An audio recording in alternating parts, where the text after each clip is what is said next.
না, আপনার সাথে আমি এক বলতে পারছি না। কেন কেন পারছিস না?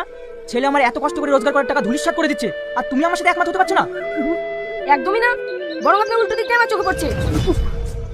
এই এই তুই ভুনিতা থেকে সোজা শুধু বলবি? ব্যাপারটা কি আছে? এটা জলের মতন পরিষ্কার। জন তো আপনার দিকে দূরে চলে যাচ্ছে, আর আপনার ছেলে ওদিকে টাকা দিয়ে কাছে লাগছে। আমি তো এতটা ভেবে দেখিনি, তাহলে তো আমারও তো ওদের সঙ্গে একটু যোগাযোগ রাখা দরকার। তুই কি বলিস? নিশ্চয় নিশ্চয়। তাহলে দেরি কেন? চল বেরিয়ে পড়ি।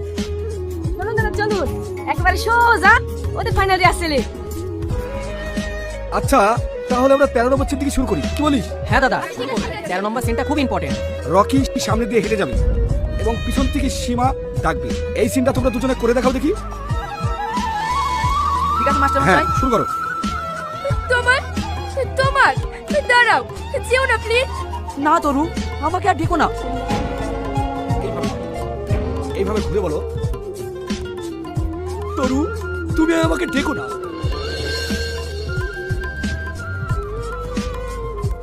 তোমার তোমার দাঁড়াও, যেও না প্লিজ।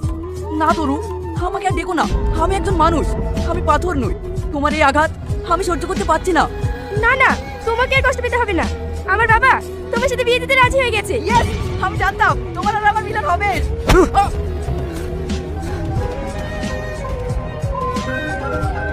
গায়ে হাত দিবি, ডায়লগ বাজি যা করবি দূর থেকে। মাস্টার মশাই, ওকে আপনি তাড়ান, নাহলে কিন্তু রক্তারক্ত হয়ে যাবে। ও আমার আশায় দল টেনেছে, ওকে আমি ছাড়বো না। মাস্টার মশাই, আপনি ওর কথা শুনবেন না। নাটকের নামে মেয়েদেরকে নিয়ে নষ্টমি করছি। থামবি? মাস্টার মশাই, আপনি থাকতে এই ছিচকে ছেলে পেলেদের এই আচরণ। শাহিন, তোমার এইভাবে উঠে আসা ঠিক হয়নি।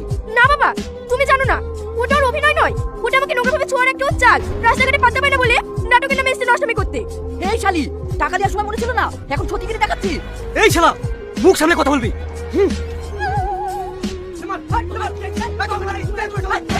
এই, এসব কি হচ্ছে? রকি, তুই বাড়ি যা। আর শাহিন, তুই এইদিকে যা। নাটক ফাটক কিচ্ছু হবে না। এই বাড়ি চ, তারপর তো নাটক ফাটক করা।